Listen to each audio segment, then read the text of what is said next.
نولٹی پول سے ہم پوچھ رہے ہیں مسئلہ ہمارے ہاں ہے العزیز بروسٹ والے جی بالکل ہیں جی. یہ افطاری کرواتے ہیں اور پر ہیڈ یہ 250 روپیہ لیتے ہیں. جی جی تو یہ پھر ہمارا انہوں نے نام بھی لکھ لیا تھا. یہ 3 عمرے کے ٹکٹ ابھی نکالیں گے افطاری کے بعد 27ویں رات کو جی قرآن اندازی کے ذریعے. اندازی تو پوچھنا یہ چاہتے ہیں ہم کہ یہ سلسلہ صحیح ہے یا غلط ہے. قرآن حدیث کی روشنی میں ہمیں یہ مسئلہ بتایا جائے.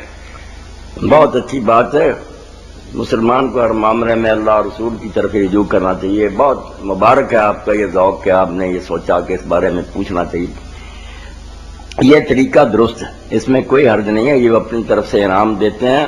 جو کمپنیاں بھی ایسا کرتی ہیں کہ ہم سے یہ چیزیں خریدو پھر جس کا انعام نکلے گا, یہ جوا نہیں ہے. نہ لوگوں کا مطالبہ ہے, نہ وہ کہتے ہیں اگر نہیں دیں گے تو نہیں خریدیں. وہ اپنے طور خریدتے ہیں. چلو ان کی بھی یہ اشتہار بازی ہو جاتی ہے, لوگ زیادہ خریدتے ہیں. تو اپنی کمائی میں سے وہ اپنی خوشی سے تبرک کرنا چاہیے نا. اپنی مرضی سے لوگوں کو کچھ انعام دیتے ہیں تو دیتے رہیں. وہ سارا بھی اگر لوگوں کو لوٹا دیں. ہم یہ صرف ثواب کے لیے کرتے ہیں کیونکہ اللہ نے ہمارے کاروبار میں برکت ڈالی ہوئی ہے. تو ہم رمضان میں ثواب کی نیت سے صرف یہ عمرے کی ٹکٹیں نکالتے ہیں اور ہمارا کوئی لالچ نہیں. چلو اگر ایسا وہ کرتے تو ہونا بھی یہ چاہیے کہ ویسے اگر وہ انعام دیتے تو دنیا کا دھندا ہوتا. اگر وہ اس لیے دے رہے ہیں کہ اللہ نے ہمیں برکت دی ہے, ہم لوگوں کو رمضان شریف میں یہ اس کا ثواب حج کے برابر عمرہ پر بھیج رہے ہیں, تو اللہ ان کی یہ محنت قبول فرمائے. بہت اچھی بات ہے.